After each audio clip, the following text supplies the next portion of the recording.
Hello everyone, welcome to true IAS and PCS.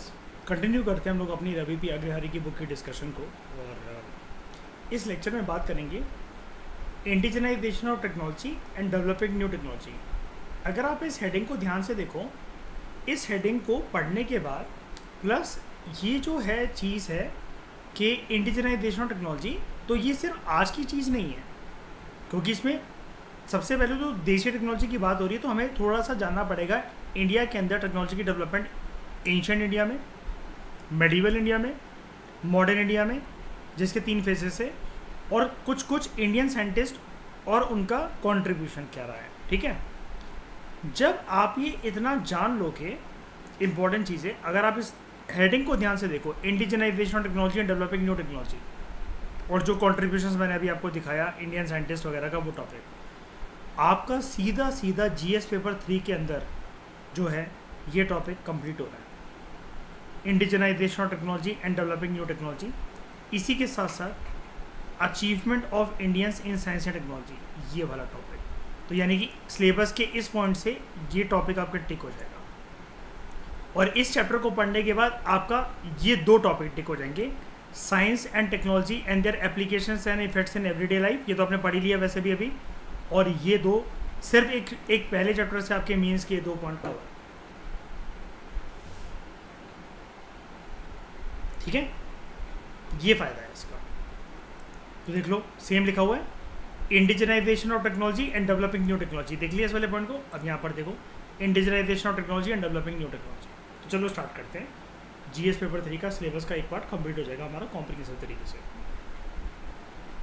सबसे बड़ी बात तो इंडिजिनाइजेशन क्या होता है, जब कोई भी चीज़ हम क्या करते हैं, अपने ही देश में प्रोड्यूस करते हैं, राइट। इंडिजिनाइजेशन एक ऐसा एक्शन होता है, एक ऐसा प्रोसेस होता है to bring anything under the control, dominance और influence of those people who are native to an area. हम लोग यहाँ पर क्या करने की कोशिश करते हैं when we talk about indigenisation, imported products को, इम्पोर्टेड गुड्स को हमें क्या करना है, सब्स्टिट्यूट करना है, which are manufactured within the country. अब जैसे मोदी सरकार के द्वारा जब make in India scheme launch करी गई थी 2014 में, तो उसका मकसद था इंडिया की मैन्युफैक्चरिंग को या मैन्युफैक्चरिंग सेक्टर को बूस्ट करना। अब ये जो स्कीम है ये सपोर्ट करती है इंडिजिनाइजेशन को, क्योंकि हम लोग हर चीज़ जो है इस स्कीम के अंतर्गत ये चाह रहे थे, या अभी भी ये चाह रहे हैं कि हम लोग हर चीज़ वो चीज़ अपने देश में बनाएं। तो this scheme was to support the indigenisation of technology in various sectors like electronics, information communication technology, defence, space, transport etcetera. Indigenisation की मदद से होता क्या है, हम लोग हमारे देश के जो रिसोर्सेज हैं वो खुद यूज़ कर पाते हैं, हमारा इम्पोर्ट बिल क्रिएट नहीं होता, और इसकी वजह से देश के जो अनटैप्ड रिसोर्सेज होते हैं, जिनके अंदर एक पोटेंशियल होती है ग्रोथ लाने की, इकोनॉमिक ग्रोथ लाने की, या लोगों की लाइफ को बेटर बनाने के लिए, उसके लिए लोग सर्च करते हैं।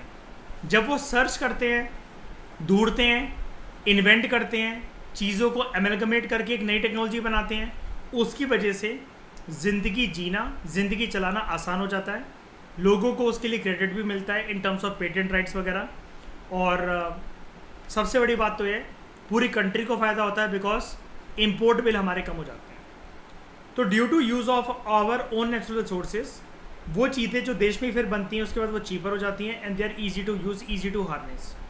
ये सिर्फ एक टेक्नोलॉजिकल एडवांसमेंट नहीं होती, but it is also a huge moral booster for any nation, कि वो चीज़ें क्या कर पा रहा है, वो कंट्री एक पर्टिकुलर चीज़ की डेवलपमेंट में एक तो क्या है, सेल्फ सफिशिएंट हो चुकी है।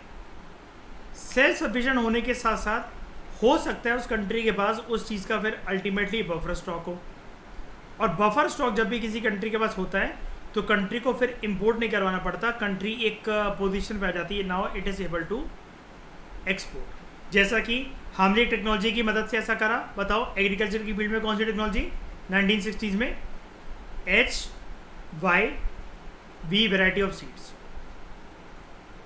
ठीक है, in the form of green revolution. फिर हमने ऐसे ही मिल्क सेक्टर के साथ ऐसा करा, इन द फॉर्म ऑफ, कौन लेकर आया था उसको, कहां पर, वर्गीज कुरियन कहां पर, गुजरात में। कौन था शहर, आनंद। मूवमेंट का नाम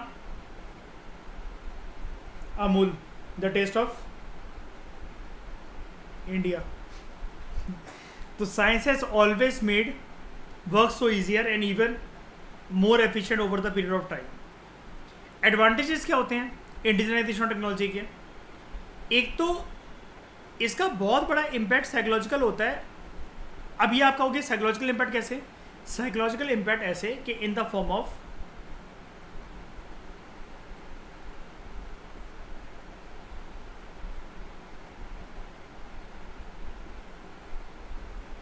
सेटिस्फैक्शन एंड हैप्पीनेस। क्यों अच्छा लगता है कोई चीज़ जब आप खुद प्रोड्यूस करो, आपका देश में वो चीज़ प्रोड्यूस हो रही है और आपको फिर बाहर से ना मंगवाना पड़े। अब ये एक पर्सन के लिए मैं बात कर रहा था यहाँ पर, psychological satisfaction is connected with a certain person, some or the other person, जो कि उस चीज़ को वो प्रोड्यूस करेगा, उसका नाम होगा। इसी प्रकार की साइकोलॉजिकल सेटिस्फैक्शन मिली थी या मिल रही है, अब तो वो कम हो गई है हालांकि, रामदेव जी को, है ना, पतंजलि।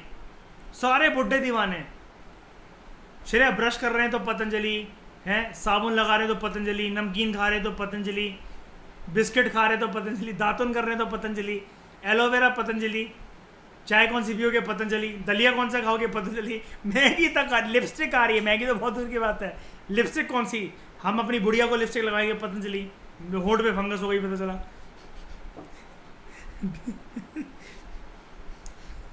क्रीम लगा रहे तो पतंजलि। कुछ तो रीजन होता होगा ना कि लैक में शुगर की ब्रांड की लिपस्टिक कितनी महंगी होती है, पतंजलि की 15 रुपए की। तो it has a huge impact on psychological and socio economic development.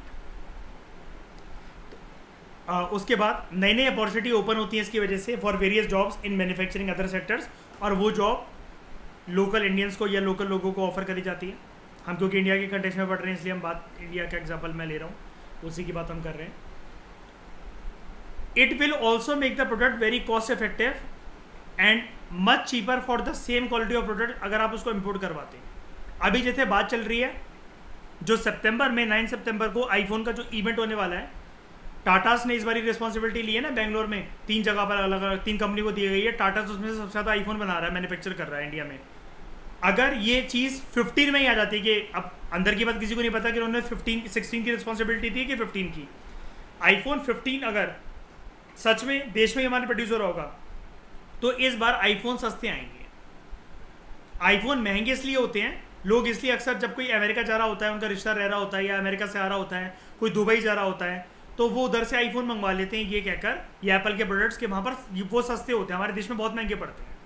जब कोई चीज़ हमारे देश में प्रोड्यूस होगी तो it will be very cost effective and much cheaper for the same quality of product. Same iPhone जो आप मतलब मान लो कि अभी तक आप बाहर से इंपोर्ट करवा रहे हो सारे पार्ट्स को जो भी है, लेकिन अब उसकी असेंबलिंग अगर इंडिया के अंदर हो रही है, अगर हम इंपोर्ट नहीं करवा रहे हैं अब उसको आईफोन को, तो वो चीज़ें सस्ती हो सकती हैं। और ऐसा इंडिजिनाइजेशन टेक्नोलॉजी के मामले में ऐसा हर चीज़ के साथ होता है। It will improve scope of research and development sector in India. तो इंडिया जो है वो अलग अलग प्रोजेक्ट जो होंगे इनोवेशन के नाम पर, उसमें महारत हासिल कर सकेगा। India will take a lead amongst various countries of the world. लेकिन इसके कुछ लिमिटेशंस भी हैं। लिमिटेशंस क्या हैं?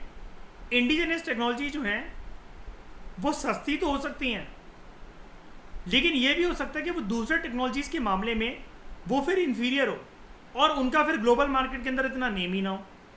जैसे आप खुद ही देख लो, मेक इन इंडिया प्रोडक्ट कितने ही आते हैं और वो कितनी अच्छी क्वालिटी के होते हैं। खादी ब्रांड बहुत फेमस है, मानता हूँ। उसके अलावा ज़रा दो भी ब्रांड आप गिनवा दो ज़रा मुझे, मेड इन इंडिया जिसके पीछे लिखा और जो बहुत फेमस हो, जो कि आप भी यूज़ करते हो और ग्लोबली भी लोग यूज़ करते हैं। अब लिज्जत पापड़ मत बोलना प्लीज़, ठीक है? और ना ही पतंजलि बोलना। फिर ऐसे तो फिर मदर्स पिकल भी हैं, अचार भी हैं ऐसे, लेकिन यार ये कोई इससे कोई समझ रहे हो, कोई जीडीपी थोड़ी ना बूस्ट हो जाएगी पापड़ और अचारों से। ये तो एक हेल्पिंग हैंड है। इंडिजिनस टेक्नोलॉजी में lead to higher wastage and increase production cost will reduce the demand for the product. इससे हो सकता है कभी कभार जब आप देश में ही कोई चीज़ मतलब प्रोड्यूस कर रहे हो तो वेस्ट ज़्यादा हो जाए रिसोर्सेस, वो क्वालिटी या वो स्टैंडर्ड अचीव करने के लिए मैं बात कर रहा हूँ, तब वेस्टेज हो जाए वो अचीव करते करते करते करते उतना प्रोडक्ट बनाने के लिए या उतनी क्वालिटी अचीव करने के लिए वेस्टेज ज़्यादा हो, और उस वेस्टेज के चक्कर में प्रोडक्शन कॉस्ट ज़्यादा आई। और प्रोडक्शन कॉस्ट को कोई जो प्रोड्यूसर है वो अपनी जेब से तो बियर करेगा नहीं, वो कैसे बियर करेगा? प्रोडक्ट की कॉस्ट से। अब वो प्रोडक्ट हो सकता है सस्ते की जगह महंगा बिके। जैसे हैंडमेड हमारे देश में जितने भी प्रोडक्ट होते हैं, ऊपर से जिन प्रोडक्ट के पास घमंड है कि उनके पास जीआई टैग है, वो महंगे नहीं है बहुत ज़्यादा? बताना ज़रा।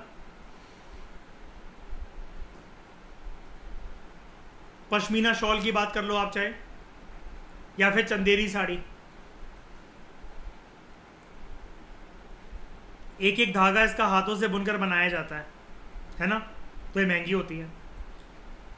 अब since indigenous technology is tested in only one country, तो हो सकता है there are chances that it may not work if environment और अदर फैक्टर्स चेंज। बहुत बार आप लोगों ने सुना होगा, ये चीज मैं बताता हूं, जैसे बड़े सारे प्रोडक्ट्स होते हैं लाइक प्ले स्टेशन जैसे पहले आता था, तो अगर आप अमेरिका से किसी रिश्तेदार से प्ले स्टेशन मंगवा रहे हो ना, या एक्सबॉक्स आपने मंगवाया, तो आपको लोकल मार्केट्स में जाकर इंडिया में एक चिप सेट अलग करवाना पड़ता था उसका, कि ये इंडियन सीडीज को, इंडियन गेम्स को सूट, मतलब ये एक्सेप्ट करे।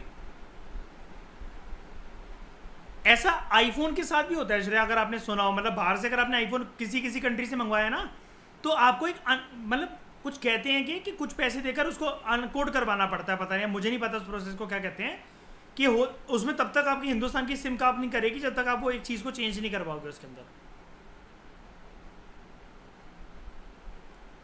कुछ ना कुछ एक सॉफ्टवेयर या कोई ना कोई चीज़ एक अलग हो जाती है। अब वो क्या है, यही चीज़ हो सकती है कि आपकी कंट्री में तो वो टेस्ट कर लिया गया, बाहर की कंट्री में जा रहा है, वो पता चला कह रहे जब तक भारत की नेशनल एंथम नहीं गाओगे तब तक ये स्टार्ट नहीं होगा।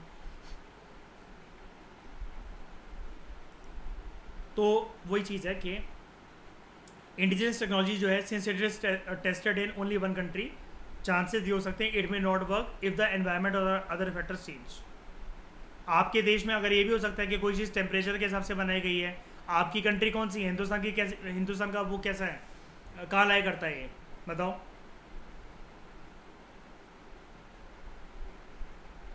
ट्रॉपिकल कंट्री है ना,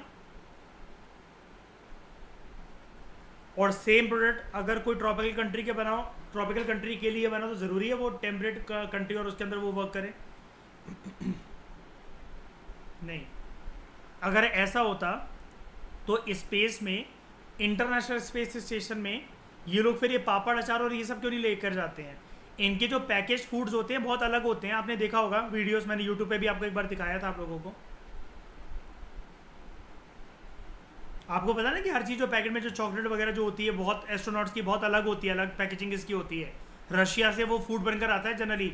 इंटरनेशनल स्पेस स्टेशन में रशिया बहुत कंट्रीब्यूट करता है अपना फूड वगैरह, मतलब देखो ये लोग पैसे बांटते हैं ना कि कौन क्या किस में पैसे लगाएगा। रशिया खाने में बहुत पैसा लगाता है एस्ट्रोनॉट्स के। आप यहाँ पर ऐसा नहीं हो सकता श्रेया कि ये कुरकुरे के पैकेट रख कर ले गए वहाँ और वहाँ फाड़ फाड़ के खा रहे हो,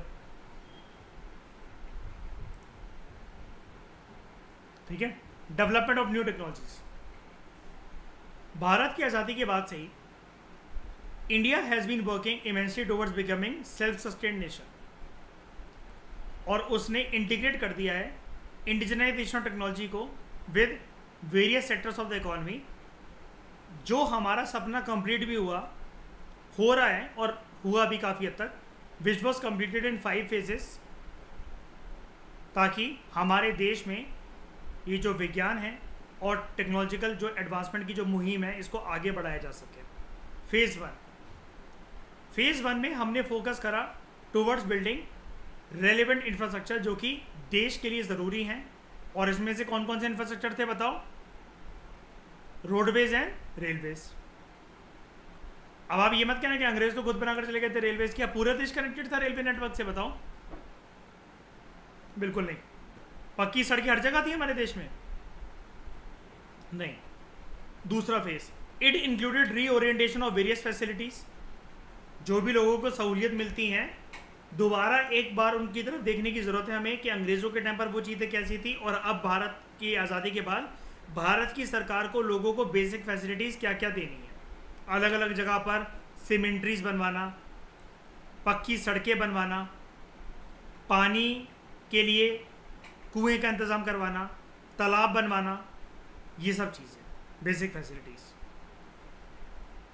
phase 3, it promoted the indigenous technology, जितना हो सके देश में डेवलप करो। और याद है ना, इसकी वजह से इंडिया ने क्लोज डोर इकोनॉमिक पॉलिसी को अपनाया था। याद है हमने पढ़ा था इकोनॉमिक्स में इंपोर्ट सब्स्टिट्यूशन की पॉलिसी, है ना। और फिर उसको वो दरवाजे को किसने खुलवा दिया? IMF और वर्ल्ड बैंक ने। Phase 4, it involve in moving towards the economic liberalisation. कौन सा साल? 1991। कितना पैसा? $। किसके द्वारा? और world bank. Phase 5, it involve development of science and technology towards becoming an economically liberalised nation. हम सक्षम बन सके इस प्रकार से साइंस एंड टेक्नोलॉजी का हमें यूज़ करना है। हमें किसी भी देश के ऊपर डिपेंडेंट रहना पड़े, डिपेंडेंट ना रहना पड़े पूरी तरीके से, लेकिन हम चाहें तो किसी के साथ कोलैबोरेशन में वर्क कर सकते हैं। जैसे आपको पता है ना, स्पेस टेक्नोलॉजी और रॉकेट मिसाइल डेवलपमेंट के लिए बहुत सारी कंट्रीज़ के साथ, रशिया और अमेरिका के साथ हम कोलैबोरेट कर लेते हैं कि कोई बातें छुपी नहीं रहेंगी, जो टेक्नोलॉजी डेवलप कर रहे हैं वो हमें भी बताना। ये है। और फेज 5 क्या है? ये कंटिन्यूड फेज है अभी। इसके अलावा देयर आर 6 मेन सेक्टर्स जो कि प्रमोट करते हैं indigenisation, development of new technology in India. ये 5 फेजेस समझ में आ गए आप लोगों को अच्छे से? ठीक है। अब बाकी 6 जो सेक्टर्स हैं वो देखते हैं जहाँ पर इंडिजिनाइजेशन टेक्नोलॉजी को प्रमोट करा जाता है। एग्रीकल्चर, हम लोग बहुत पैसे हैं किसके द्वारा? USA के द्वारा, है ना। जब हमें वहाँ से PL, कौन सा प्रोग्राम था वो? 480। हाँ, याद है? बालों से काली रोटियां। PL 480, yes. जिसके तहत USA हमें अनाज बेचता था, लेकिन उसके बाद necessity is the mother of invention 1960s में इंदिरा गांधी जी क्या लेकर आई? ऑब्वियसली बात है, उनके पीछे लाल बहादुर शास्त्री भी रिस्पॉन्सिबल थे। शुरुआत तो वहीं से हो गई थी, जय जवान जय किसान के नारे से, जिसमें लाल बहादुर शास्त्री जी ने क्या रिक्वेस्ट करा था देशवासियों को कि हमारे पास अनाज कम है और आप कृपया एक टाइम ही खाना खाएं, है ना। तेरा कसम से ब्रांड एम्बेसडर होते तुम इस नारे के 100%। ये श्रेया जी है, इन्होंने 1 महीने से खाना नहीं खाया, पानी पे जिंदा है। भूख लगती है तो बीट का जूस पी लेती है। ठीक है। एग्रीकल्चर, तो it always has a major share in our GDP। Agriculture का तो बहुत ज़्यादा शेयर रहता है। क्यों? क्योंकि मतलब आज भी, लेकिन आज की बात ना करके अगर प्रीवियस कुछ डिकेड्स की बात करें, क्या मैं ऐसा बोल सकता हूँ more than 60% of the people are directly or indirectly engage in agriculture sector.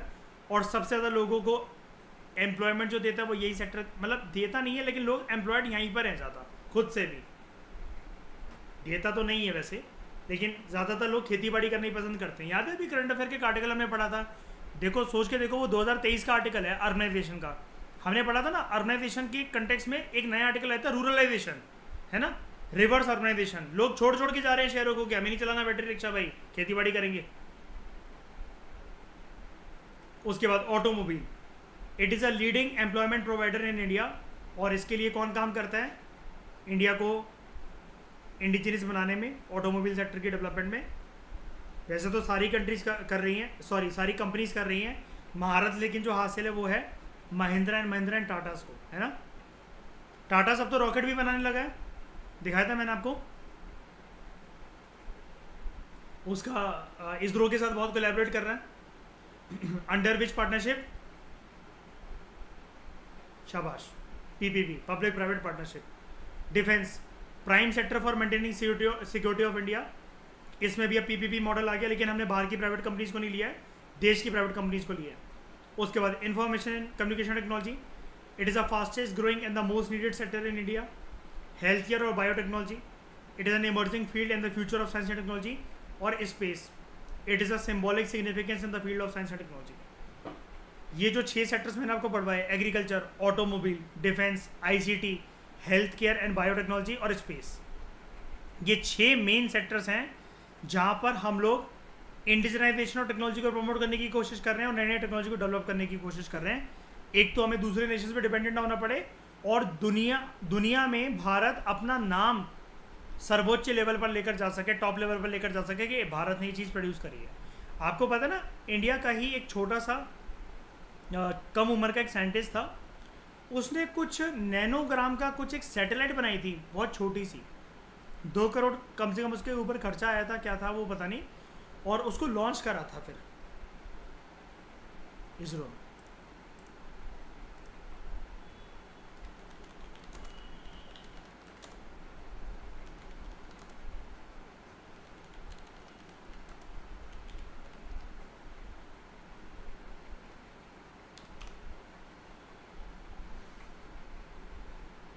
World's smallest satellite built by an 18-year-old। ये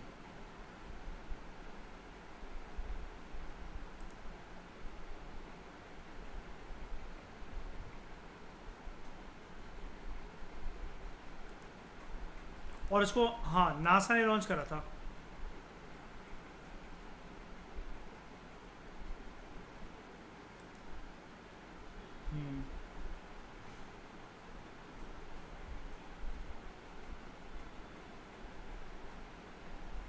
इससे क्या लगता है श्रेया, हमें खेलना चाहिए कैच एंड कैच?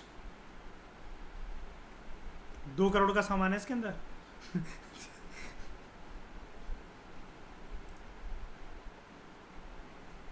ऐसा मत सोचो ना 1 रुपये रखे हुए कि इसकी जगह ये देकर ये मिल जाएगा। अच्छा, और पता है क्यों महंगा क्यों है?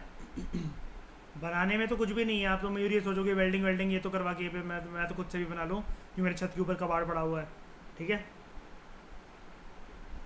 पॉइंट ये है, ये लो अर्थ ऑर्बिट में श्रेया घूम रही है और ये सिग्नल्स भी देती है, काम करती है सैटेलाइट ये। और नाम इसका क्या रखा गया था? कलाम सेट।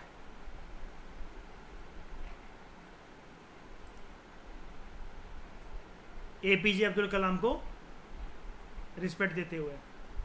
एपीजे की फुल फॉर्म टफ लग रहा है, योगिता पूछ सकते हैं क्या फुल फॉर्म होती है एपीजे की?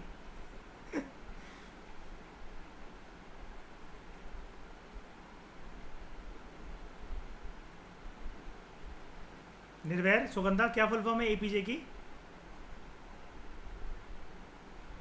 सुगंधा, आधार कार्ड है तुम्हारे पास? क्यों सुगंधा, आधार कार्ड है?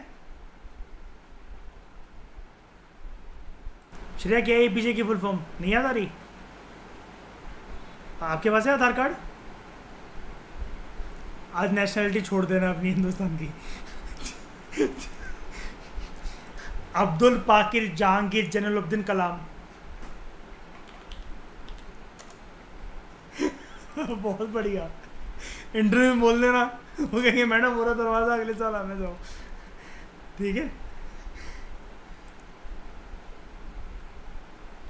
अब्दुल या अबुल भी बोलते हैं इनको, पाकिर जहांगीर जैनुलब्दीन अब्दुल कलाम, इसने भी पूरी नहीं दे रखी है। जैनुलब्दीन अब्दुल कलाम ठीक है, टफ लग रहा है, पूछ सकते हैं, ठीक है। बस ही कह रहा था ना उस दिन कह रहा पूरे पेपर में सर्च कर रहा है एपीजे एपीजे एपीजे, कह रहा कहीं पर भी नहीं आया।